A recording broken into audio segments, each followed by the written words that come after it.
আমি একটু মশলার গুঁড়ো করে নিচ্ছি, মৌরি আর একটু 2-4 দানা মেথি।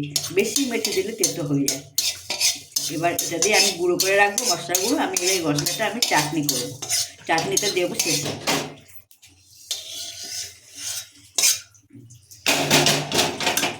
একটা নতুন ধরনের চাটনি করতে চলেছি। একটু সাদা তেল দিলাম, সাদা তেল দিয়ে আপেলটা, এটা হচ্ছে আপেলের চাটনি। সাদা তেল দিয়ে আপেলটা একবারে ফোড়ন দিয়ে বসিয়ে দিই, ভেজে না দিই, সেটা ভালো হবে। আপেলটার মধ্যে সর্ষে দানা, একটু সর্ষে দানা দিয়ে আর একটু মৌরি দিয়ে চাটনিটা ফোড়ন করলাম।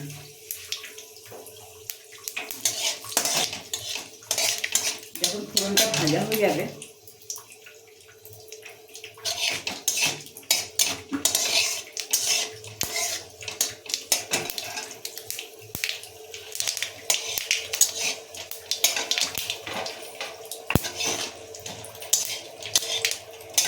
এরপরে আমি এর ওপর আমি পিস পিস করে কেটে রাখা আপেল দিলাম।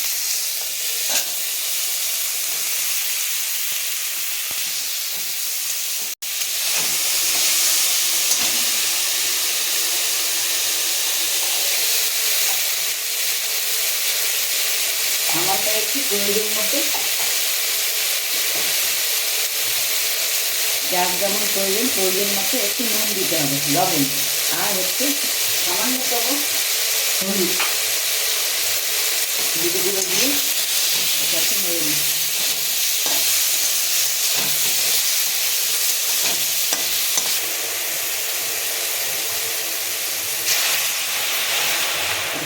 গরম জল এতে দিয়ে দিলাম, এটা একটু সেদ্ধ হওয়ার প্রয়োজন আছে।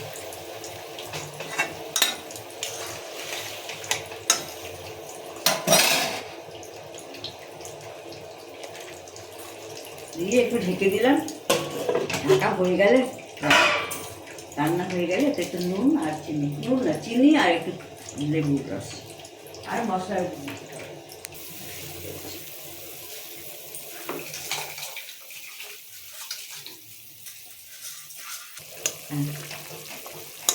আমি এবার এই চাটনিটার মধ্যে মিষ্টি দিয়ে দিলাম, চিনি দিলাম, চাইলে গুড় দেওয়া যাবে।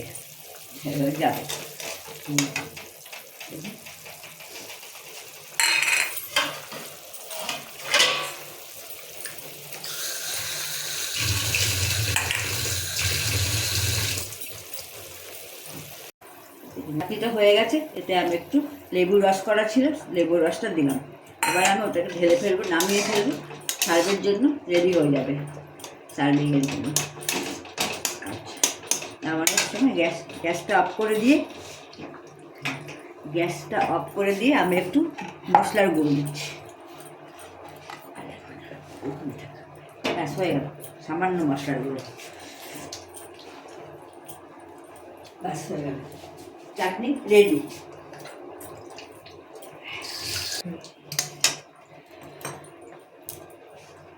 রান্না রেডি।